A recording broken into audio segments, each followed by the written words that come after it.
இன்றைய தினமும் நாம் 2வது நாளாக கர்த்தருடைய வார்த்தையை திறந்த வாசல் என்கிற நிகழ்ச்சியின் மூலம் தேவனுடைய புத்திரர்கள் என்கிற தலைப்பிலே கிறிஸ்துவுக்குள் வாழுகிறவர்கள் என்கிற தலைப்பின் கீழாக நான் பேச போகிறேன். என அன்பான காஸ்பல் டிவி நேயர்கள், இந்த நிகழ்ச்சியை பார்த்து நீங்கள் மிகுந்த ஆசீர்வாதங்களை பெற்றுக்கொள்ளுமாறு கேட்டுக்கொள்ளுகிறேன்.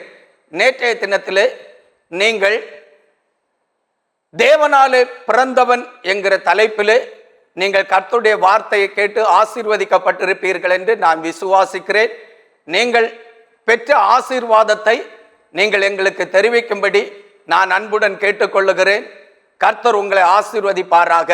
இப்பொழுது இந்த காஸ்பல் டிவி நேயர்கள் 2வது நாளாக திறந்த வாசல் என்கிற நிகழ்ச்சியின் மூலம் கிறிஸ்துவுக்குள் வாழ்கிறவர்கள் என்கிற தலைப்பில் தேவனுடைய புத்திரர்கள் என்கிற தலைப்பின் செய்தியாக நாம் ஆண்டோடைய வார்த்தையை தியானிக்க போகிறோம். கர்த்தர் உங்களோடு தம்முடைய வார்த்தையை கொண்டு பேசி உங்களை ஆசீர்வதிப்பாராக. ஒருவர் எடுத்து வாசிக்கலாம். அப்போஸ்தலனாகிய பவுல் ரோமருக்கு எழுதின நிருபம் அதன் 8ஆம் அதிகாரம் 14ஆம் வசனத்தை ஒருவர் சத்தமா வாசிக்கலாம். மேலும் எவர்கள் தேவனுடைய ஆவியினாலே நடத்தப்படுகிறார்களோ அவர்கள் தேவனுடைய புத்திரர்களாக இருக்கிறார்கள். அல்லேலூயா, அல்லேலூயா. என அன்பான கர்த்தருடைய பிள்ளைகளே, மேலும் எவர்கள் தேவனுடைய ஆவியினாலே நடத்தப்படுகிறார்களோ அவர்கள் தேவனுடைய புத்திரர்களாக இருக்கிறார்கள். இந்த உலகத்தினாலே, உலகத்தில் உள்ள ஆவியினாலே நடத்தப்படுகிறவர்கள் உலகத்தின் புத்திரர்களாக காணப்படுகிறார்கள். பரலோகத்தில் இருக்கிற தேவனுடைய ஆவியினாலே நடத்தப்படுகிறவர்கள் எவர்களோ அவர்கள் தேவனுடைய புத்திரர்களாக இருக்கிறார்கள் என்று வேதம் தெளிவாய் சொல்லுகிறது. என அன்பான கிறிஸ்துவுக்குள் வாழுகிற கர்த்தருடைய பிள்ளைகளே, நீங்கள் தேவனாலே வழிநடத்தப்படுகிறவர்களாக, தேவனுடைய ஆவியினாலே வழிநடத்தப்படுகிற பிள்ளைகளாக காணப்பட வேண்டும். நாம் ஒவ்வொருவரையும் இந்த உலகத்தில் வாழுகிற கடைசி மூச்சிருக்கிறது வரையிலும் பரிசுத்த ஆவியானவர் நம்மை ஆட்கொண்டு அவர் நம்மை வழிநடத்துகிறவர்களாக காணப்பட வேண்டியது அவசியமாயிருக்கிறது. ஏனென்றால் இந்த உலகத்திலே பார்க்கும் பொழுது 2 விதமான வழி இருக்கிறது. ஒன்று நித்திய ஜீவனுக்கு போகிற வழி, இன்னொன்று கேட்டுக்கு போகிற வழி இருக்கிறது. மத்தேயு எழுதின சுவிசேஷத்திலே இந்த காரியத்தை ஆண்டவராக இயேசு கிறிஸ்து உரைத்திருக்கிறதை நாம் பார்க்க முடிகிறது. இந்த உலகத்திலே வாழுகிற அநேக ஜனங்கள் கேட்டுக்கு போகிற வாசல் வழியாக நடந்து கொண்டிருக்கிறார்கள். அவர்கள் கெட்டு அழிந்து ஒளிந்து போகிறவர்களாக காணப்படுகிறார்கள். ஆனா சிலர் மட்டும்தான் ஜீவனுக்கு போகிற வாசல் வழியாக பிரயாணம் பண்ணி கொண்டிருக்கிறார்கள். தேவனுடைய ஆவியானவர் அவர்களை ஜீவனுக்கு போகிற வாசல் வழியாக நடத்தி கொண்டிருக்கிறார்கள். என அன்பான கர்த்தருடைய பிள்ளைகளே, ஆண்டவராக இயேசு கிறிஸ்துவை சொந்த இரட்சகராக ஏற்றுக்கொண்டு அவருடைய பிள்ளைகளாக வாழுகிறது நீங்கள் உண்மையானால், நீங்கள் ஆண்டவராக இயேசு கிறிஸ்துவனுடைய ஆவியினாலே நிரப்பப்பட்டு அவருடைய பரிசுத்த ஆவியினாலே வழிநடத்தப்படுகிறவர்களாக காணப்பட வேண்டும். ஏனென்றால் ஆண்டவராக இயேசு கிறிஸ்து சொன்னார், நானே வழியும் சத்தியமும் ஜீவனுமா இருக்கிறேன், என்னை அல்லாமல் பிதாவினிடத்தில் ஒருவனும் வரான் என்று யோவான் எழுதின சுவிசேஷம் 14ஆம் அதிகாரம் அதன் 6ஆம் வசனத்தில் ஆண்டவராக இயேசு கிறிஸ்து சொல்லி இருக்கிறதை நாம் பார்க்கிறோம். எனக்கு அன்பான கர்த்தருடைய பிள்ளைகளே, கிறிஸ்துவுக்குள் வாழுகிற எனக்கு அன்பான தேவனுடைய பிள்ளைகளே, நீங்கள் எல்லாரும் ஆண்டவராக இயேசு கிறிஸ்துனுடைய வழியில நடக்கணும். ஆண்டவராக இயேசு கிறிஸ்துனுடைய சத்தியத்தை கை கொண்டு அவருடைய ஜீவனை பெற்று பரலோக ராஜ்யத்தில் பிரவேசித்து வாழுகிறவர்களாக காணப்பட வேண்டும். அப்படி பரலோக ராஜ்யத்தில் பிரவேசித்து வாழ வேண்டுமானால் ஆண்டவராகிய இயேசு கிறிஸ்துனுடைய வழியில நடக்கணும், அவருடைய சத்திய வசனத்தை கை கொள்ளணும். ஆண்டவராகிய இயேசு கிறிஸ்துனுடைய வழியில நடக்கிறதுங்கிறது அவ்வளவு சாதாரண காரியம் இல்லை. அந்த வழியில நம்மை நடத்துகிறதற்கு ஒருவர் அவசியமாய் இருக்கிறார், அவர்தான் பரிசுத்த ஆவியானவர். இந்த பரிசுத்த ஆவியானவரை நம்முடைய ஆவி ஆத்மா சரீரத்தில் பெற்றுக்கொள்ள வேண்டும். இந்த பரிசுத்த ஆவியை ஒருவேளை நீங்கள் பெறாமல் இருப்பீர்களானால், இந்த பரிசுத்த ஆவியை எனக்கு தந்தரலும் என்று சொல்லி ஆண்டவராகிய தேவனை நோக்கி நீங்கள் விண்ணப்பம் பண்ண வேண்டும், அல்லது கர்த்தராகிய இயேசு கிறிஸ்துவை நோக்கி நீங்கள் ஜெபிக்க வேண்டும். அப்படி ஆண்டவராகிய தேவனை நோக்கி விண்ணப்பம் பண்ணும் பொழுது, கர்த்தராகிய இயேசு கிறிஸ்துவை நோக்கி நீங்கள் ஜெபம் பண்ணும் பொழுது, தேவன் தம்முடைய பரிசுத்த ஆவியை, கர்த்தராகிய இயேசு கிறிஸ்துனுடைய ஆவியை நமக்குள்ளே அனுப்பி தருவார். அவருடைய பேர் தான் பரிசுத்த ஆவியானவர். அந்த பரிசுத்த ஆவியானவரை நாம் பெற்றுக்கொள்ளும் பொழுது, அந்த பரிசுத்த ஆவியானவர் முழுவதும் நம்மை ஆட்கொண்டு சகலவித சத்தியத்தில் நடத்துவார். நாம் கேட்டுக்கு போகிற வழியிலே நடவாமல் ஜீவனுக்கு போகிற வழியிலே ஆண்டவர் நம்மை நடத்துவார். எனக்கு அன்பான கர்த்தருடைய பிள்ளைகளே, அநேகர் இன்றைக்கு கேட்டுக்கு போகிற வழியிலே நடந்து, அந்த வழி விசாலமும் விரிவுமாய் இருக்கிறது என்று அறிந்து அந்த வழியிலே நடக்கிறதற்கு பிரயாசப்பட்டு கேட்டுக்கு நேராக போய் அழிந்து கொண்டிருக்கிறார்கள், கெட்டு ஒளிந்து கொண்டு இருக்கிறார்கள். இப்படிப்பட்டவர்கள் அந்த கேட்டிலிருந்து விடுதலை ஆக்கப்பட்டு தேவனுடைய வாசல் வழியாக தேவனுடைய ராஜ்யத்தில் பிரவேசித்து வாழுகிறதற்கு அவர்களும் பரிசுத்த ஆவியை பெற்று பரிசுத்த வாழ்க்கை வாழ்ந்து பரிசுத்த ஆவியினால நடத்தப்படுகிறதற்கு ஏதுவாக நாம் அவர்களுக்கு புத்தி சொல்ல வேண்டியது அவசியமாக இருக்கிறது.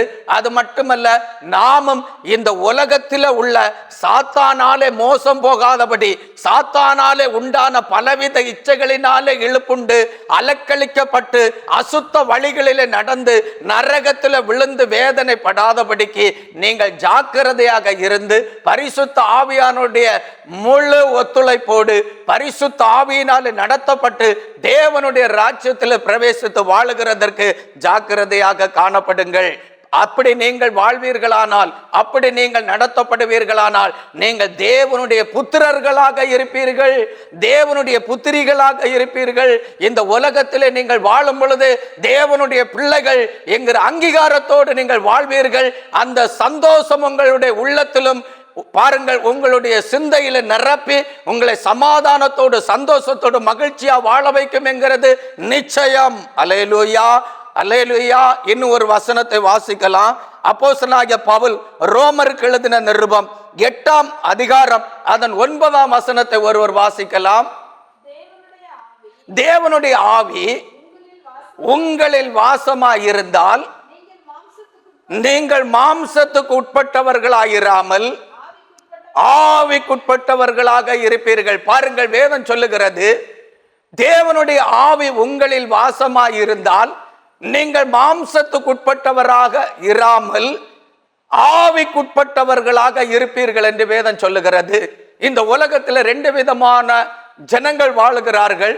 ஒரு கூட்டம் மக்கள், ஏராளமானவர்கள் மாம்சத்துக்குட்பட்டவர்களாக பரிசுத்த ஆவி இல்லாதவர்களாக வாழ்ந்து கொண்டிருக்கிறார்கள். அவர்கள் மாம்சத்துக்குட்பட்டவர்களாக வாழ்ந்து மாம்ச கிரியைகளை நடப்பித்து வேசித்தனம், விபச்சாரம், விக்கிர வழிபாடு, பொய் பேசி, கெட்ட வார்த்தை பேசி, கொலை செய்து, திருடி, ஏமாற்றி, பிறருடைய எல்லா நன்மைகளையும் இச்சித்து அபகரித்து தங்களுடைய வாழ்க்கையை கெடுக்கிறவர்களாக காணப்படுகிறார்கள். இது ஆண்டவருக்கு பிரியமில்லாத அருவருப்பான காரியங்கள். இந்த காரியங்களை நடப்பிக்கிறவர்கள் மாம்சத்துக்குட்பட்டவர்கள். இவர்கள் நித்திய தண்டனை அனுபவித்து நித்திய அழிவுக்குட்படுத்தப்பட்டு நித்திய வேதனை அனுபவிக்கிற ஜனங்கள். இன்னொரு கூட்டம் தேவனாலே அனுப்பி கொடுக்கப்பட்ட பரிசுத்த ஆவியை தங்கள் ஆவி ஆத்மா சரீரத்தில் பெற்று தேவனை ஆவியோடு உண்மையோடு ஆராதித்து சேவித்து அவருக்கென்று பரிசுத்தமா வாழுகிற தேவனுடைய பிள்ளைகள். இவர்கள் ஆண்டவருக்கென்று முதற் பலன்களாக ஆண்டவராலே மீட்டு கொள்ளப்படுவார்கள். ஆண்டோடைய எல்லா ஆசீர்வாதங்களையும், எல்லா சம்பத்தையும், எல்லா நன்மைகளையும் பெற்றுக் கொள்வார்கள். இவர்கள் ஆவிக்குட்பட்டவர்களாக இருக்கிறார்கள். இவர்கள் முழுவதும் ஆவியானவருடைய கரத்தில் தங்களுடைய எல்லா உணர்ச்சிகளையும், எல்லா செயல்களையும், எல்லா எண்ணங்களையும் ஒப்பு கொடுத்து அவருக்குட்படுத்தப்பட்ட மக்களாக வாழுகிறவர்களாக இருக்கிறார்கள்.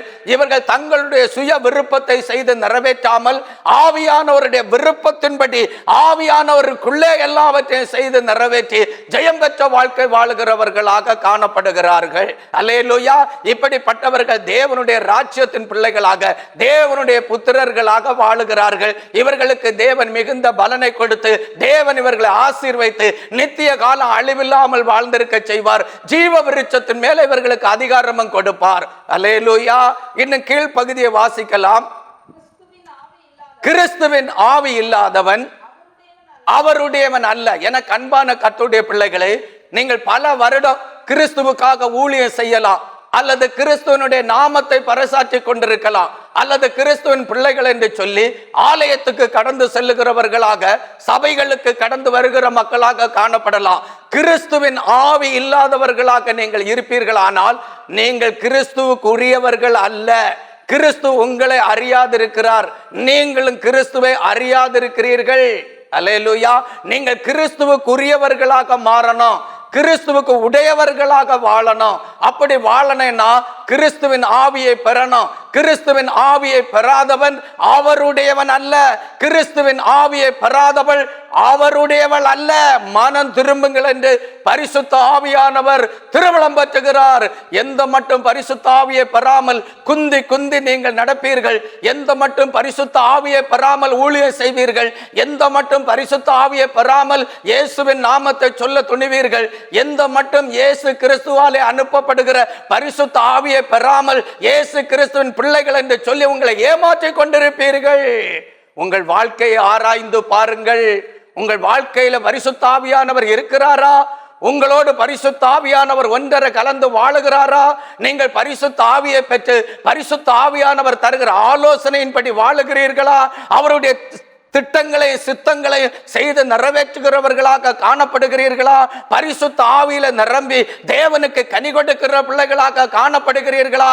அப்படி காணப்படாவிட்டால் அந்த உங்கள் வாழ்க்கை பரிதாபமாக முடிந்து போகும்.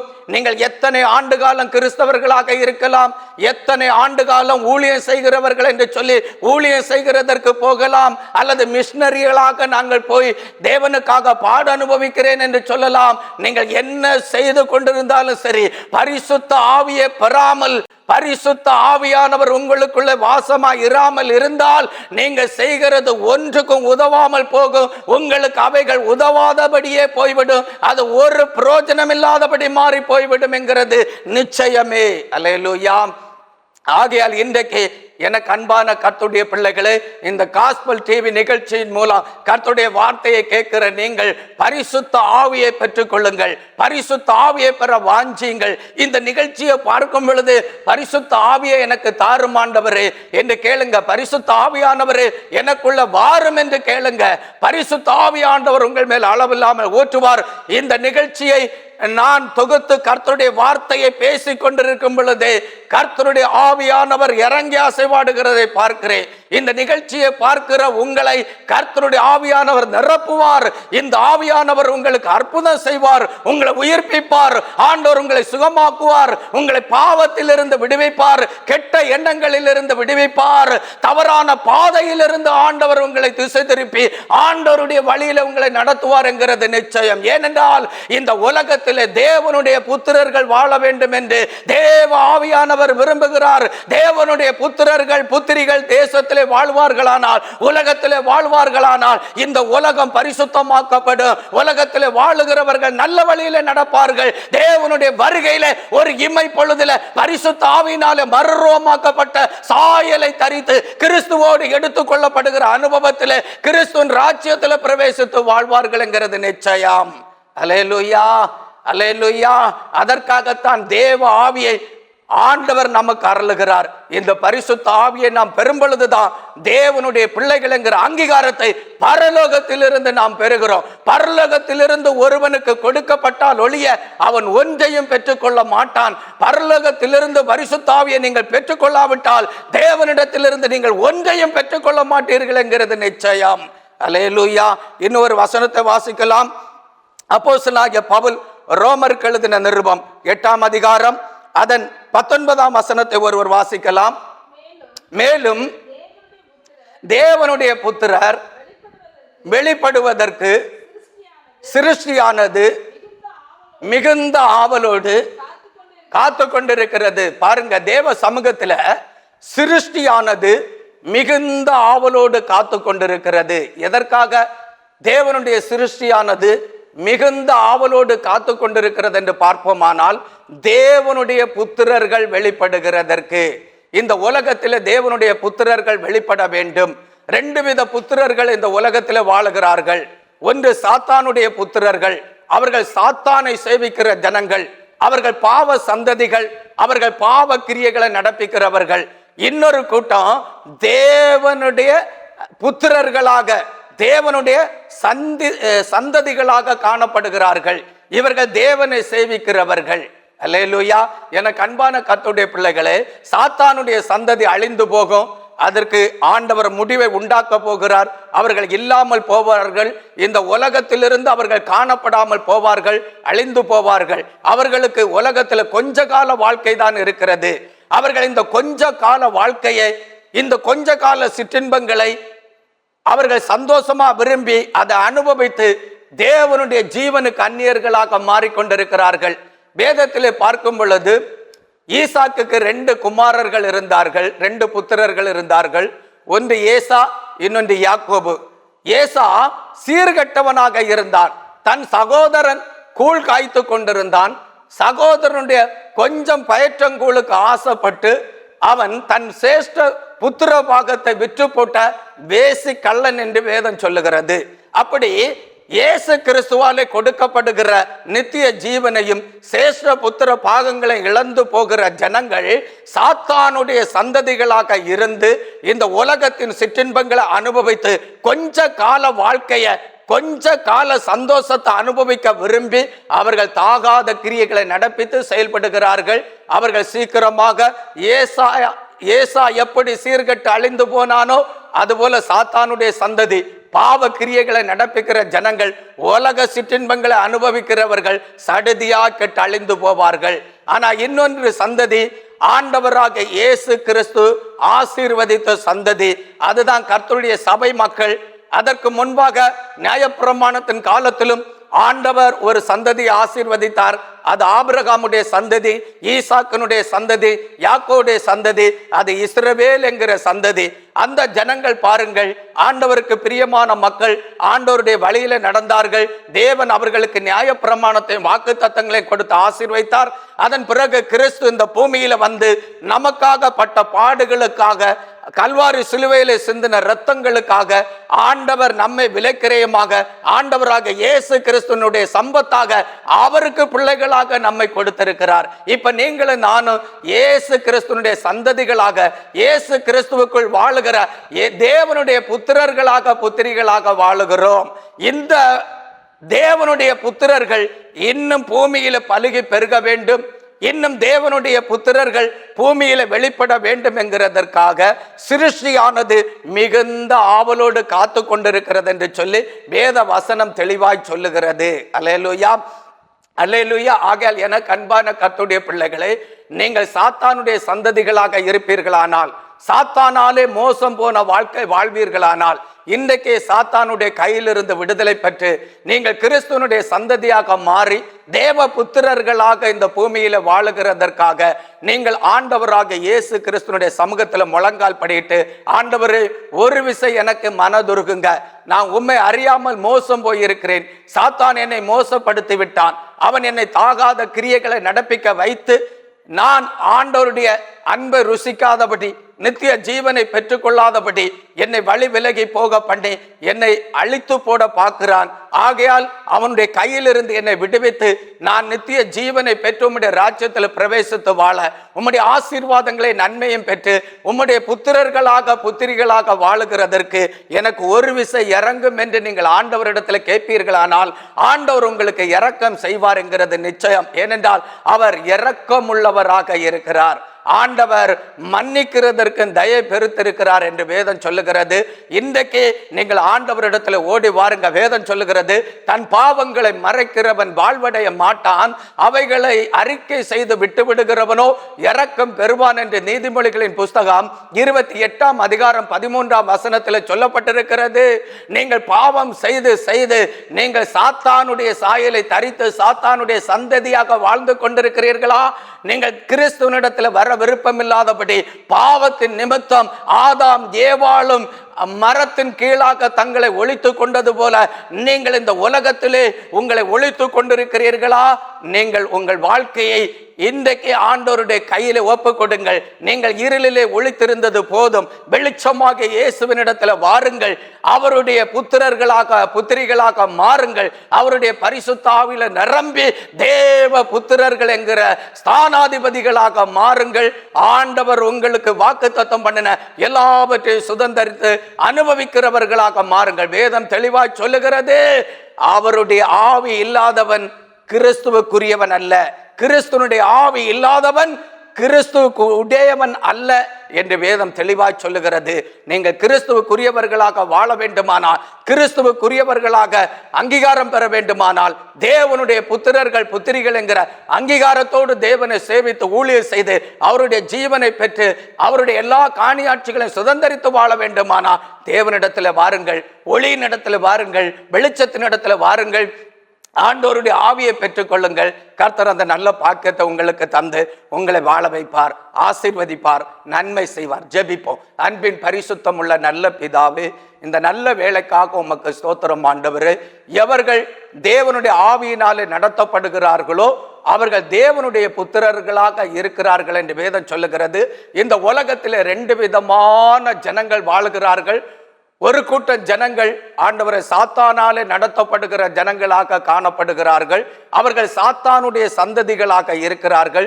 அவர்கள் கெட்டு அழிந்து போகிறவர்களாக காணப்படுகிறார்கள். இன்னொரு கூட்டம் பரிசுத்த ஆவியை பெற்று பரிசுத்த ஆவியினாலே நடத்தப்பட்டு கிறிஸ்துவனுடைய சரீரமாகிய சபையில வந்து கிறிஸ்துவை சேவித்து ஆராதித்து கிறிஸ்துவனுடைய சத்திய வசனத்தை கேட்டு அதை கை கொண்டு கிறிஸ்துவுக்கென்று பரிசுத்தமா வாழுகிறவர்களாக அழிந்து கொண்டிருக்கிற ஜனங்களை ஆத்துமாதாயம் செய்கிற ஊழியக்காரர்களாக ஊழியக்காரிகளாக கிறிஸ்துவனுடைய பிள்ளைகளாக தேவனுடைய புத்திரர்களாக புத்திரிகளாக வாழ்ந்து கொண்டிருக்கிறார்கள். அப்பா ஆண்டவரை இந்த 2 கூட்டம் மக்களை உம்முடைய கரத்தில் தருகிறேன் ஏசப்பா. ஆண்டவரை சாத்தானுடைய சந்ததிகளாக இருந்து கேடுகட்ட கிரியைகளை நடப்பித்துக் கொண்டிருக்கிற மக்களை நீர் சந்திங்கப்பா. கர்த்தர் சாத்தானுடைய கையிலிருந்து நீர் கல்வாரி சிலுவையில சிந்தின இரத்தத்தினால் இந்த மக்களை விடுவித்து நீர் எல்லா பாவங்களற அக்கிரமங்களற அநியாய கிரியைகள் மாற அவர்களை கழுவி சுத்திகரித்து பரிசுத்தம் உள்ளவர்களாக மாற்றுங்க. உம்முடைய பரிசுத்த ஆவியை கொடுத்து அவர்களை தேவ புத்திரர்களாக புத்திரிகளாக நடத்துங்க. பரிசுத்த ஆவியை பெற்று தேவனுடைய புத்திரர்களாக வாழுகிற தேவனுக்கு ஊழியம் செய்கிற தேவனுடைய பிள்ளைகளாக தேவ சபையில வந்து ஆராதித்து சேவிக்கிற எல்லா பிள்ளைகளையும் ஆண்டவர் கண்ணோக்கி பாருங்க. அவர்களுக்கு வேண்டிய மிகுந்த பலனை ஆண்டவர் கொடுத்து இம்மையிலும் மறுமையிலும் சகல விதத்திலும் சம்பூர்ணமான ஆசீர்வாதங்களை கொடுத்து சர்வ வல்லமை உள்ள தேவனாகிய கர்த்தர் உம்முடைய பிள்ளைகளோடு கூட இருந்து ஆசீர்வைத்து உம்முடைய பிள்ளைகள் எல்லா காணியாட்சிகளையும் சுதந்தரித்து கர்த்தரோடு வாழ்ந்து மகிழ்ச்சியா இருக்க கர்த்தர் கிருபை செய்யும்படி பரிசுத்த ஆவியானவருடைய ஆளுகைக்கு எல்லா மக்களையும் தந்து பிதா குமாரன் பரிசுத்த ஆவியை கொண்டு ஆசீர்வதிக்கிறேன். சர்வ வல்லமை உள்ள தேவனாகிய கர்த்தர் சகல விதத்தையும் சம்பூர்ணமாக ஆசீர்வாதமாக்கி கொடுத்து உம்முடைய பிள்ளைகளை கிறிஸ்துவுக்குள் ஆசீர்வதித்து தேவனுடைய புத்திரர்களாக புத்திரிகளாக நிலைநிறுத்தி வாழ வைங்க. உம்முடைய வருகையிலே ஒரு கூட்டம் பரிசுத்தவான்கள் பரிசுத்தவாட்டிகள் உம்முடைய ராஜ்யத்திலே நாங்கள் எடுத்துக் கொள்ளப்பட்டு ஆண்டவரே ஆலயத்திலே தூணாகவும் புதிய எருசலே நகரத்திலே வச்சிர கல்லாக இந்திர நீளமாக படிகை பச்சையாக ஆண்டவரே சுத்த பொன்னாக நாங்கள் விளங்க கிருபை செய்ங்க. நாங்க எப்பொழுதும் பிரகாசிக்கிறவர்களாக வாழ கிருபை செய்ங்க. ஆண்டவர் மகிமை அடைங்க. அப்படியே செய்கிற நல்ல கிருபைகளுக்காக கர்த்தருக்கு ஸ்தோத்திரம், கர்த்தருக்கு ஸ்தோத்திரம், கர்த்தருக்கு ஸ்தோத்திரம். உம்முடைய கைகளிலே தாழ்த்தி தருகிறோம். எல்லா துதியும் நம்ம மகிமை பரலோக பிதாவாகிய தேவனுக்கு செலுத்தி, என் ஆண்டவரும் என் இரட்சகரும் என் தகப்பனுமாக இருக்கிற இயேசு கிறிஸ்து நாமத்தில் எங்களை தாழ்த்தி ஜெபிக்கிறோம். எங்க ஜெபம் கேட்டு பதில் தாருங்க. ஜீவனுள்ள பரிசுத்த பரம பிதாவே, ஆமேன். எனக்கு அன்பான கர்த்தருடைய பிள்ளைகளே, ஆண்டவராகிய இயேசு கிறிஸ்துவனுடைய ஆவியை உடையவர்கள் தான் கிறிஸ்துவுக்குடையவர்கள். தேவனுடைய ஆவியை உடையவர்கள் தான் தேவனுடைய புத்திரர்கள், புத்திரிகள். கிறிஸ்தவர்களாக வாழுகிறதுனால தேவனுடைய பிள்ளைகளாக மாறிவிட முடியாது. கிறிஸ்துவின் ஆவியை பெற்று அவரை சேவிக்கிறவர்கள் தான் கிறிஸ்துவுக்குரியவர்கள். ஆகையால் மனம் திரும்புங்கள், பரிசுத்த ஆவியை பெறுங்கள், கர்த்தருக்குள்ளே நிலைத்திருங்கள். கர்த்தர் உங்களை ஆசீர்வதிப்பார். God bless you. ஆமென்.